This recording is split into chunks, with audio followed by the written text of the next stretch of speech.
살다 보면 억울한 일이 있죠. 여러분 혹시 기억나는 게 있으십니까? 참 그때 내가 너무 억울했어. 너무 분했어. 어떻게 사람이 그럴 수 있어? 혹시 그런 일이 있습니까? 우리 청소년들은 지금까지 살아오면서 혹시 그렇게 억울한 일이 있을까요? 네, 표정들 보아하니 목사님 지금 무슨 말입니까? 우리 나이가 몇인데 이런 것 같아요. 어떤 사람에게 도움을 주었고요. 그 덕분에 그 사람이 많이 좋아졌습니다. 여러 형편이 좋아졌습니다. 그 사람에게 내가 도움을 바란 것은 아니지만 어느 순간 작은 도움이 필요해서 그 사람에게 도움을 요청했습니다. 당연히 내가 도와주었기에 내가 지금 도움이 필요한 이 상황에서 도와줄 수 있을 것이라 기대하고 그렇게 도움을 요청했습니다. 그런데 그 사람은 그 요청을 거절합니다. 오히려 내가 왜 당신을 도와줘야 되느냐고 반문합니다. 여러분이 그 입장이 된다면 어떠시겠어요?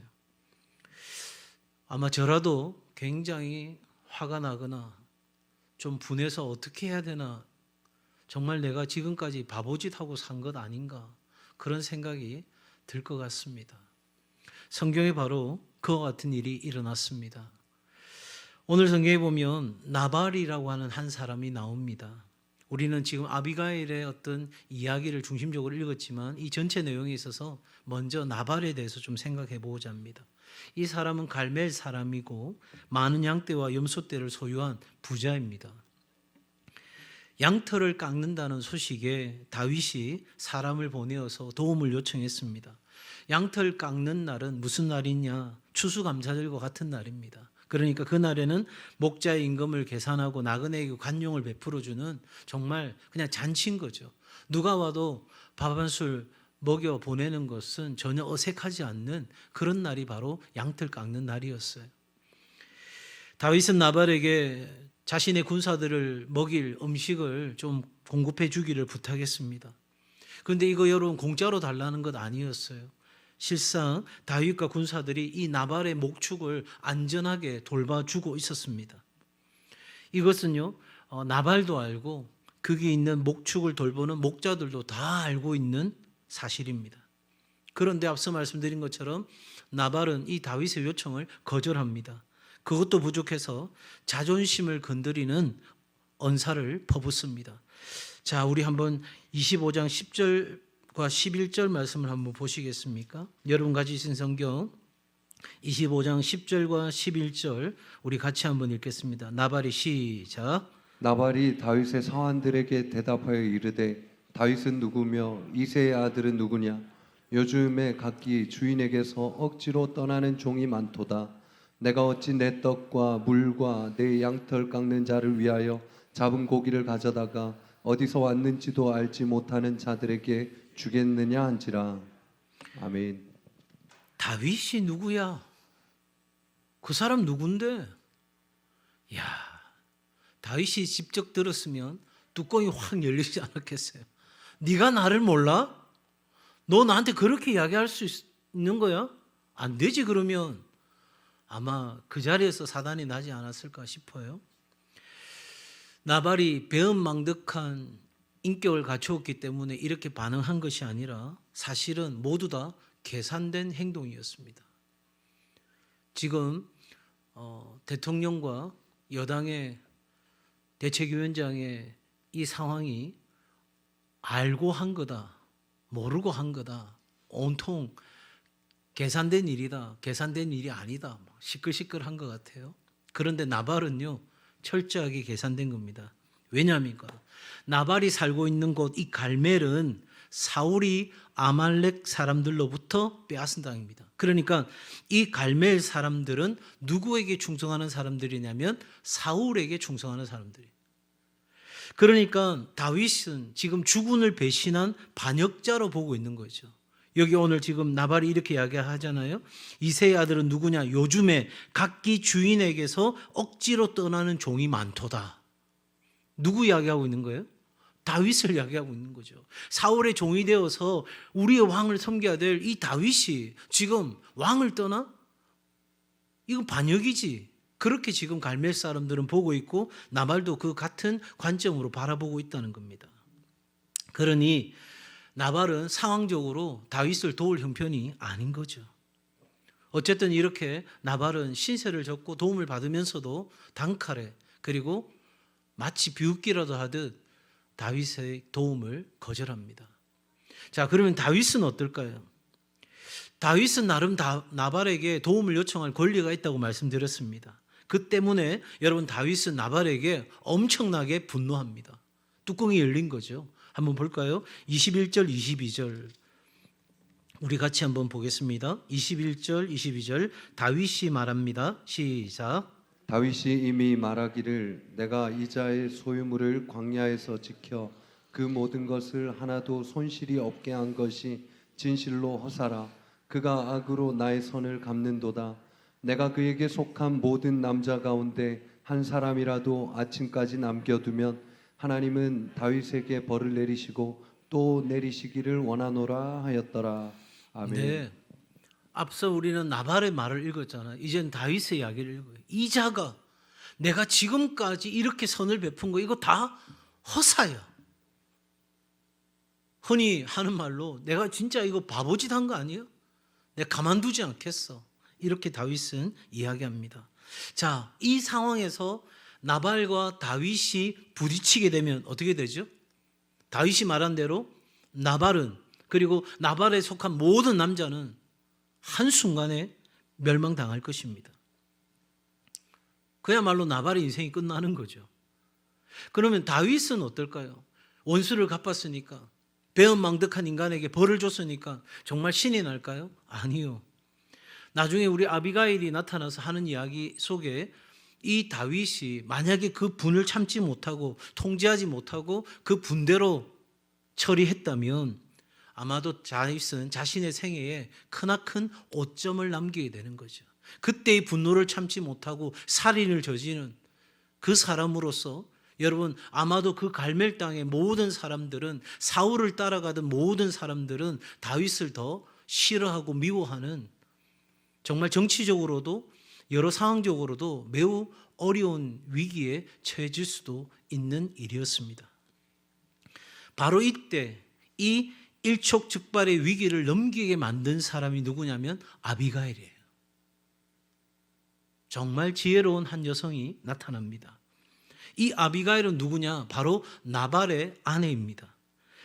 다윗이 이제 분노하여서 치러 온다는 소식을 듣고 음식물을 재빨리 다윗에게 보냅니다. 그리고 남편의 무례한 행동을 용서해 달라고 그러한 태도를 취한 것입니다. 여러분 나발의 이름의 의미를 한번 볼까요? 우리가 읽었던 25절 한번 보겠습니다. 25절 시작. 원하옵나니 내 주는 이 불량한 사람 나발을 개의치 마옵소서. 자, 첫 번째로 아비가일은 자신의 남편을 보고 뭐라고 이야기하고 있어요? 이 불량한 사람, 이 배은망덕한 사람, 이거 악을 선으로 갚는 이런 사람 개의치 마옵소서. 자, 계속해서 읽습니다. 그의 이름이 시작. 그의 이름이 그에게 적당하니 그의 이름이 나발이라. 그는 미련한 자니이다. 여종은 내 주께서 보내신 소년들을 보지 못하였나이다. 아멘. 나발의 이름이 적당하다 이렇게 이야기하고 있어요. 나발의 이름의 뜻이 뭔데? 바보. 그러니까 이름이 뭐라고요? 바보예요, 바보. 미련한 자, 바보. 바라볼수록 보고 싶다. 바다의 보배 뭐 이런 거 말고 진짜 바보.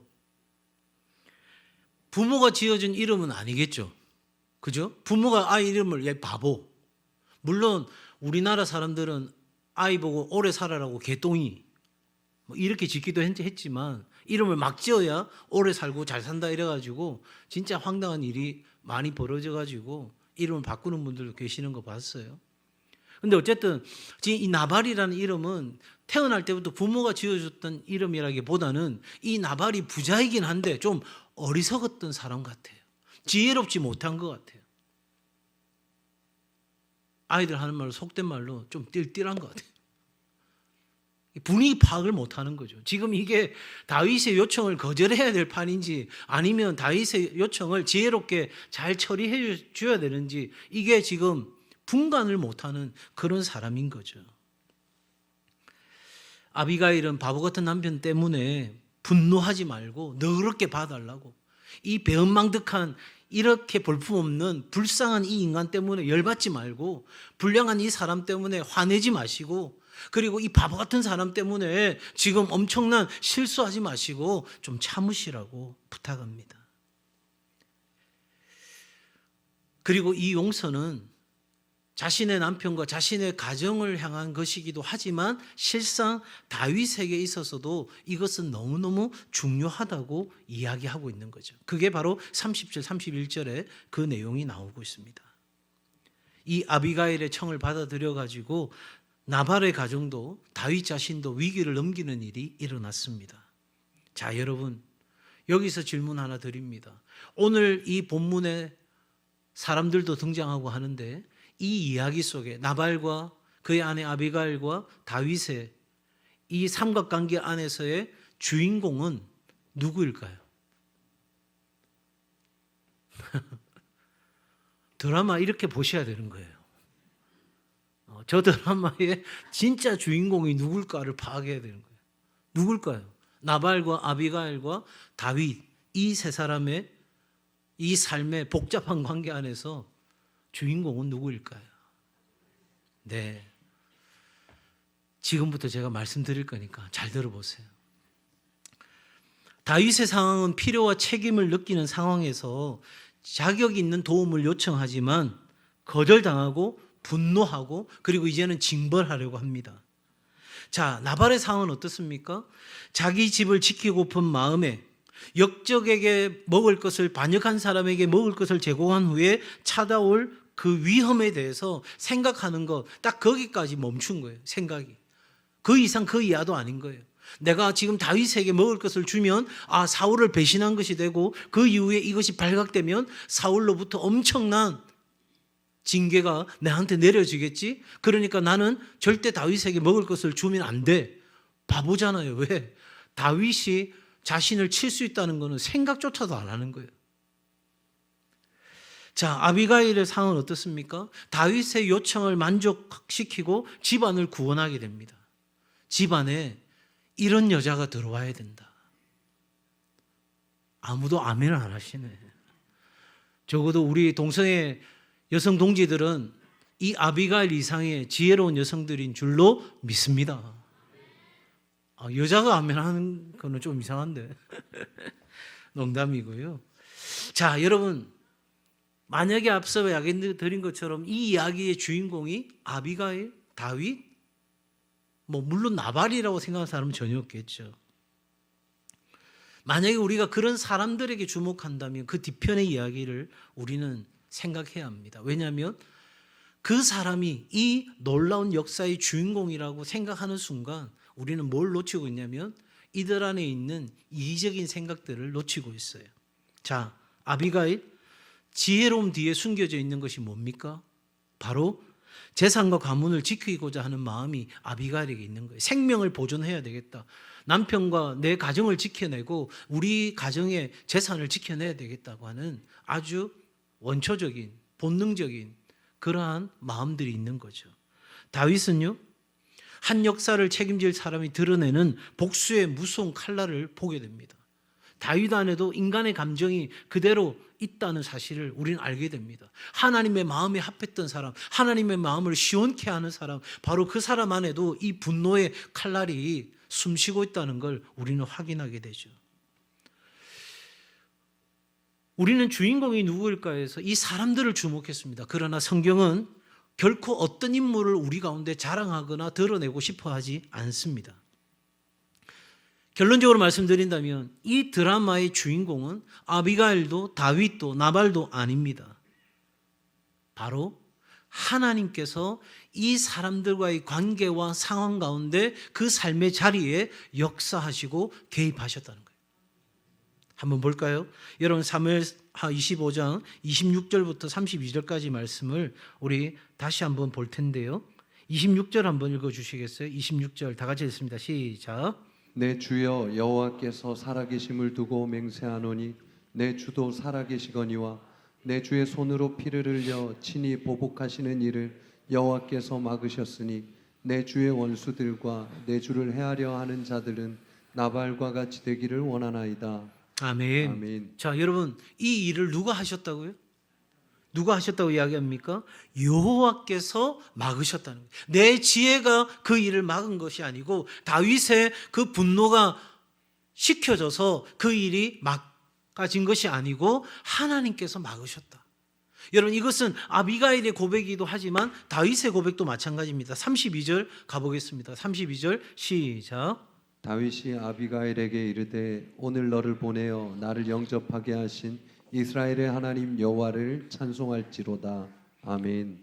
누구를 찬양해요? 하나님을 찬양합니다. 그렇습니다. 여러분, 우리 인생의 주인공은 나인 것 같아요. 세상은 그렇게 말해요. 네가 인생의 주인이야. 네가 주도적인 삶을 살아야 행복한 거야. 네가 만족하는 삶, 네가 원하는 삶을 살아야 진짜 괜찮게 사는 거야. 멋있게 사는 거야. 제대로 사는 거야. 폼나게 사는 거야. 그래서 우리 자녀들이, 우리 다음 세대가 뭐든지 내가 원하면 할 수 있는 그런 인생을 위해서 지금 더 노력하고 내가 좋아하는 거 스스로 하지 않기로 결정하고 내 삶의 발전을 위해서 더 나은 인생을 위해서 최선의 경주를 하고 있으리라고 생각이 되어져요. 그러나 여러분, 진짜 중요한 것은 하나님과 깊은 교제 가운데서 우리 삶에 개입하시는 하나님이 우리 인생의 주인공이라는 사실을 잊지 않기를 바랍니다. 이게 중요한 거예요. 우리 청년들이, 임원들이, 찬양팀들이 또 수련을 하고 교제를 나누는데 오늘 정말 귀한 자리인 것 같아요. 함께해서 너무 감사하고 고마워요. 여러분의 인생의 주인이 내가 아니라는 사실을 인정하게 될 때 우리는 전적으로 하나님을 의뢰하고 하나님을 신뢰하는 삶을 살아가는 거예요. 하나님은 한 인간을 영웅으로 만들 의도가 없어요.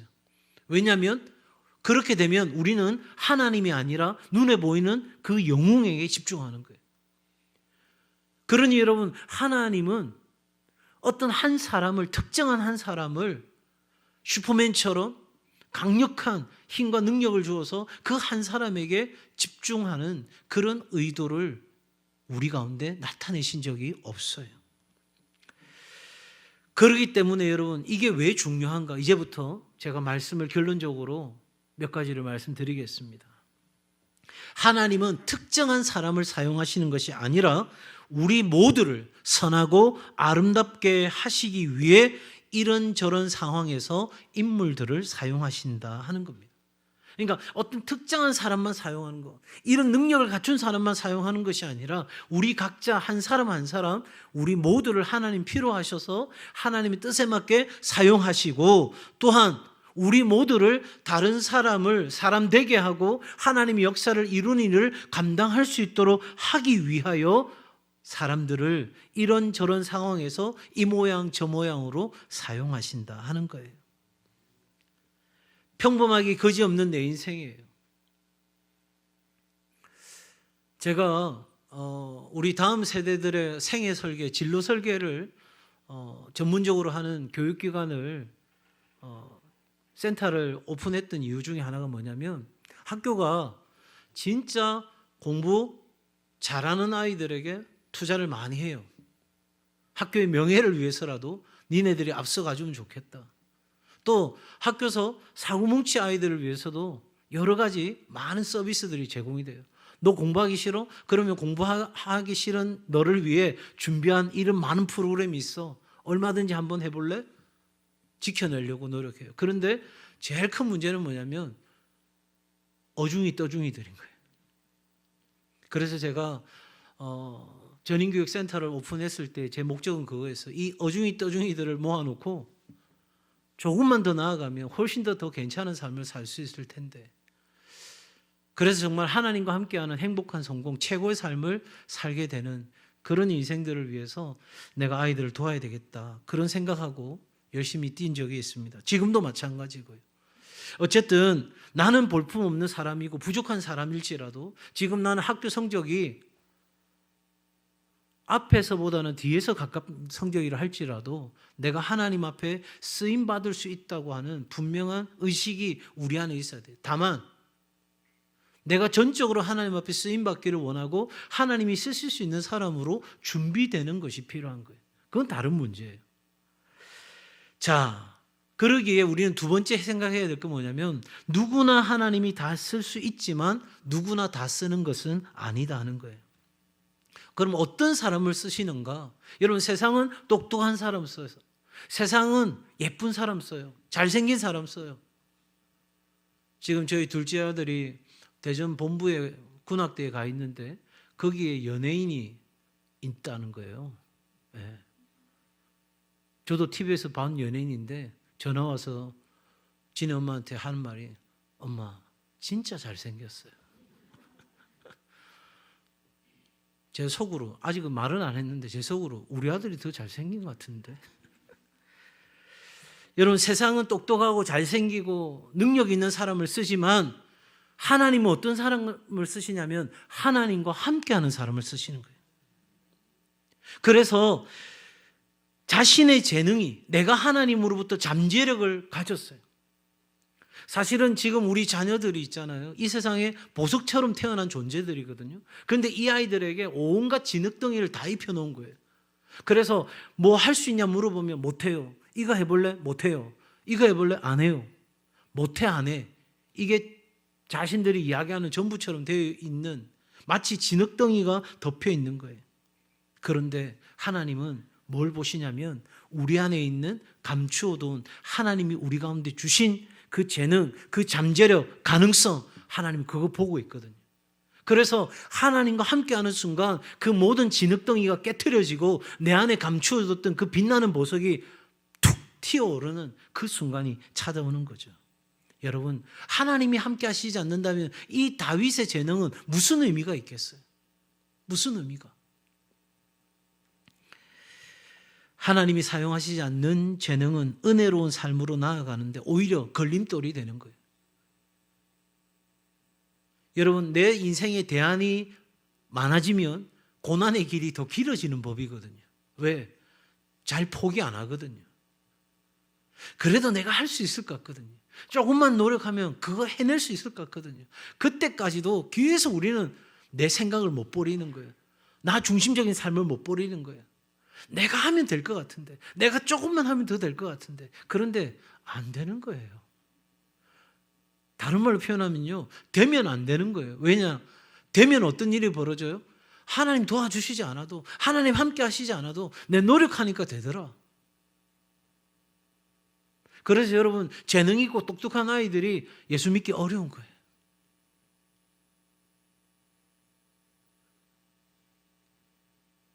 왜? 내 능력이 있으니까. 내가 할 수 있는 건 많으니까. 그런데 여러분, 꼭 기억하세요. 특히 오늘 우리 함께하는 청소년들 기억하세요.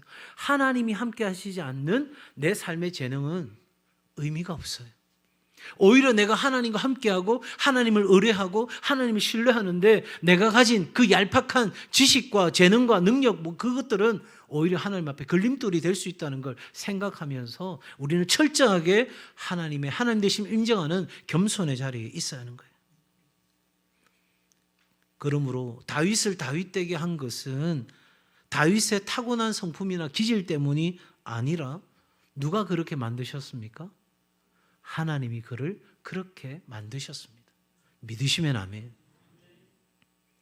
내가 태어난 집이 왜 나는 부잣집에 태어나지 않았을까? 제 어릴 때 소원 중에 하나가 나도 겨울에 반팔 입고 다녔으면 좋겠다. 우리 집은 너무 추워가지고 소미불을 듣고 잘 때도 파카를 입고 자야 되는 그런 진짜 단칸방에 5 식구가 오골 붙어가 잤거든요. 제가 그때 공부방이라고 아버지가 만들어줬는데 그게 원래는 그냥 그 사람들 다니는 길이었는데 거기에 그 우리 이동근 장로님처럼 뭐 나무 같은 거 막 깔고 그다음에 장판 깔고 이래가지고 그래도 아들 공부하라고 만들어줬는데 거기 너무 추웠어요. 제가 그래서 그 공부방에 안 들어가고 그때부터 공부를 못했던 것 같아요. 겨울에도 반팔만 입고 다녔으면 제가 스카이 도 나오지 않았을까. 웃자고 하는 이야기고요. 하나님은 우리를 하나님 쓰시기에 좋은 사람으로 만들어가요. 그래야 그것이 하나님께 영광이 되고 내 삶의 가장 빛나는 자리가 되는 거예요. 가장 멋지고 가장 위대하고 가장 이 세상을 한 번밖에 없는 생애를 가장 아름답게 살아갈 수 있는 방법은 하나님이 쓰시는 거예요. 여러분, 이 물컵도 그냥 사용되지 않고 저 창고에 보관되어 있다면 무슨 의미가 있겠어요? 자, 저 컵, 그래 괜찮은 컵이야. 언젠가 쓰이겠지? 그게 무슨 의미가 있어요? 그런데 이 컵이 이 강대상에 올라와서 물잔으로서 역할을 감당하게 될 때 제 몫을 담당하는 거 아니겠어요? 비록 내가 부족하고 연약할지라도 하나님이 나를 쓰시는 그 자리, 안성맞춤으로 쓰시는 그 자리, 여러분, 그때 우리의 삶에는 반드시 찾아오는 게 하나 있는데, 하나님이 우리에게 복을 주실 때, 하나님이 우리를 쓰실 때 우리에게 반드시 찾아오는 게 뭐냐면 믿음의 복을 먼저 주신다는 거예요. 하나님의 복이 우리 가운데 부어지기 전에는 그러기 때문에 반드시 믿음의 테스트가 있는 거예요. 그냥 쓰시는 게 아니라 내가 이 사람을 써도 되겠는지 준비시키고 테스트하는 시간인 거예요. 아브라함은 75세 부르심을 받고 몇 세 때까지 25년을 지나는 시간 동안 테스트를 받은 거예요. 그리고 마지막에 그 테스트를 통과하게 되죠. 여러분, 하나님은 질그릇도 쓰시지만 가장 중요한 것은 하나님 쓰시기에 합당한 그릇이 되어야 쓰임받을 수 있다 하는 겁니다. 우리 교회가 어떻게 하나님께 쓰임받을 수 있습니까? 교회는 다 하나님 사용하시나요? 맞아요. 그러나 하나님이 교회를 통해서 일하시는 거 맞습니다. 그러나 어떤 교회를, 어떤 공동체를 쓰실까요? 하나님을 기쁘시게 하려고 하나님 앞에서 준비되어지고 하나님의 믿음의 테스트를 통과한 그 교회를 통해 하나님이 이 시대에도 여전히 하나님의 살아계심을 드러내지 않겠어요? 그냥 우리끼리 좋사오니, 우리끼리 다 괜찮으니, 우리끼리 적당한 선에서 만족하고 그렇게 신앙생활 해가는 그곳에 하나님에 대한 일말의 기대도 없는 그곳에 하나님께서 어떤 역사를 하실 수 있을까요? 오히려 하나님이 일하시려고 할 때 그 사람들 이렇게 이야기할 것입니다. 귀찮다고요. 미국의 어느 한 큰 교회에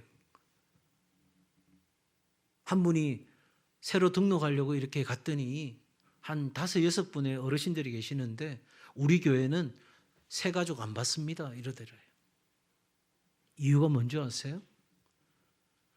조만간에 교회를 팔아가지고 n분의 1로 나눌 생각인 거예요. 그런데 한 사람 더 들어오면 어떻게 되죠? 줄어들잖아요. 계산 안 되십니까? 여러분, 그런 교회 하나님 역사할 수 있을까요? 과연 그게 교회일까요?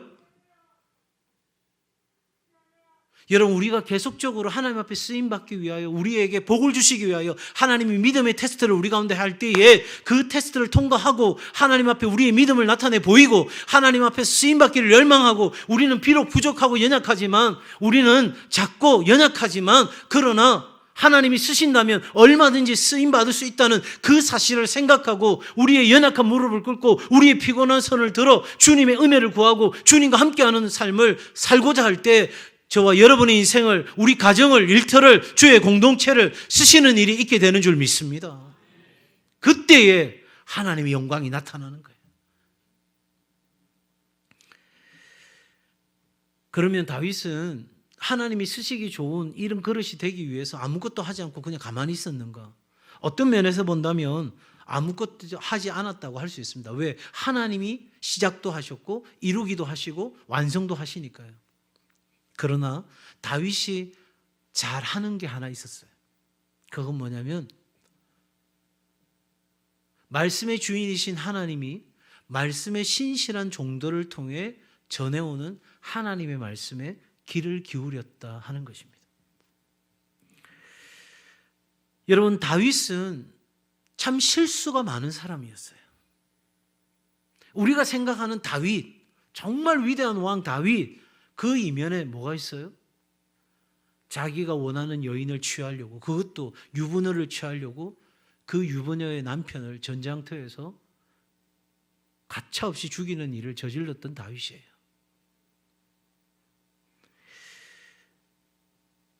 이 한 사람을 하나님께서 쓰시고자 빚어가시는 그 여정은 쉽지 않은 여정이었어요. 자, 여러분, 오늘 본문에 보면 누구를 보내십니까? 아비가일을 통해서 여러분 누구의 이야기를 하고 있는 거예요? 하나님의 말씀을 전달하고 있는 거예요. 이 아비가일은 그 마음 한켠에 자신과 자기 남편과 자기 가정을 지키겠다고 하는 그런 극히 개인적인 어떤 생각이 있었지만, 그러나 이 아비가일에게 지혜를 주시고 아비가일에게 할 말을 주시고 아비가일에게 다윗에 다가갈 수 있는 용기를 주시고, 그래서 다윗에게 나아가서 정말 다윗의 마음에 흡족할 만큼의 설득력 있는 이야기를 할 수 있게 하신 거 누가 하신 거예요? 하나님이 하신 거예요. 그런데 이거 누구를 사람 되게 하려고 하신 일이에요? 다윗을 사람 되게 하려고 하신 이야기. 또 다윗이 죄를 범했을 때 누구도 그 목에 방울을 걸 수 없을 때 하나님께서 누구를 보내십니까? 나단을 보내십니다. 그리고 이야기합니다. 그때 여러분 다윗이 어떻게 이야기합니까? 하나님 앞에 철저히 자기가 범죄했다는 걸 인정하잖아요. 그리고 정말 하나님 앞에 통곡하며 마음을 찢잖아요. 어디 그뿐입니까? 여러분 시므이 같은 사람도 말합니다. 진짜 우리말로 이야기하면 쌍욕을 합니다. 그래서 옆에 듣고 있던 부하들이 이야기합니다. 저 녀석의 목을 단칼에 베겠습니다. 그때 다윗이 뭐라고 말합니까? 두라, 저를 통해서도 하나님이 내게 말씀하실 것이 있다. 여러분, 실상 다윗이 되는 데 있어서 별로 한 것이 없어요. 그냥 도망다니고, 물론 그의 삶의 자리에서 치열하게 살아갔어요. 싸워야 될 자리에서 싸웠고, 전략을 펼쳐야 될 자리에서 전략을 펼치고, 그 모든 것을 했어요. 그러나 궁극적으로 그 모든 것을 이루어 가신 것은 하나님이에요. 다윗이 가장 잘했던 것 한 가지는 말씀의 주인이신 그 하나님이 말씀의 신실한 종들을 통해서 전하는 그 말씀에 겸손하게 귀를 기울였다 하는 것이죠. 사랑하는 여러분, 뭘 말합니까? 우리 모두는 연약한 인간이기에 어느 날 우리는 잘못된 길을 걸어갈 수도 있습니다. 하나님이 쓰실 수 없는 그릇으로 변질되어 갈 수도 있습니다. 앞에 서 있는 목사도 마찬가지고요. 우리 모두가 다 마찬가지입니다. 그러기에 여러분, 하나님은 때때로 우리 가운데 하나님의 사람들을 통해서 하나님의 말씀을 전하셔서 온전하게 하시고 시험에 빠지지 않게 하십니다. 그러므로 여러분, 하나님 말씀을 전해주는 사람들에게 귀를 기울이는 것이 우리에게 필요합니다. 하나님은 그 자녀를 올바른 길로 인도하시는데 우리가 그 말을 듣기 싫어하고 듣지 않는다면 말이 아닌 다른 방법으로라도 깨우치시지 않겠습니까? 내가 말하는데 이것이 옳은 말인데, 이것이 바른 말인데, 이것이 꼭 내가 듣고 행해야 될 그 말인데 그 말에 귀를 기울이지 않는다면, 그런데 하나님이 너무너무 사랑하시는 하나님의 자녀라면 말로 해서 안 되면 매라도 들어서 따끔하게 가르치시지 않겠어요? 하나님은 우리를 고아와 같이 내버려 두시는 분이 아닌 거죠. 사랑하는 여러분, 만약에 말입니다, 말도 해도 안 듣고 다른 것으로 해도 안 듣고, 그렇다면 하나님이 내어버려 둘 수밖에 없지 않을까요? 내어버려 두면 어떤 일이 벌어지냐고요? 잘 먹고 잘 살겠지? 아니요. 로마서 1장을 보세요. 하나님이 저의 마음대로 내버려 두었더니 그들이 만들어 놓은 수많은 악한 것들이 얼마나 우리 삶을 망치는지를 성경은 말합니다. 사랑하는 여러분, 그러니 오늘을 우리가 어떻게 살아가야 될까요? 내 인생의 주인은 내가 아니라는 사실을 여러분 인정하십니까? 그리고 하나님은 지금도 나를 빚어가고 계시다는 것, 하나님이 쓰시기에 좋은 사람으로 빚어가고 계시다는 걸 여러분 믿으십니까? 그리고 지금 내 인생에 볼품 없어도 하나님이 쓰시기로 하면 된 거라는 거, 그거 인정하십니까? 그렇다면 열심히 공부도 하고 열심히 일도 하고 또 열심히 잘 쉬고 놀기도 해야 되겠지만, 그러나 가장 중요한 건 오늘도 여전히 하나님과 함께하는 삶을 사는 것입니다. 그리고 하나님이 함께 하시며 내게 복을 주실 때는 먼저 믿음의 은혜를 주시고 그 믿음의 테스트를 통과하고 나서야 비로소 하나님의 그 복의 은총이 내 삶에 찾아온다는 걸 기억하고 오늘도 내 인생의 주인이 되셔서 나를 가장 고귀하고 아름답고 멋진 인생으로 빚어가시는 내 인생의 참 주인이신 그 하나님께 집중하며 나아가는 오늘 이 저녁이 될 수 있기를 바랍니다. 우리 옆에 분들과 환하게 웃으면서 이렇게 한번 인사할까요? 멋진 인생 사십시오. 네. 한 번 더 인사할 때 내 인생의 주인은 하나님이십니다.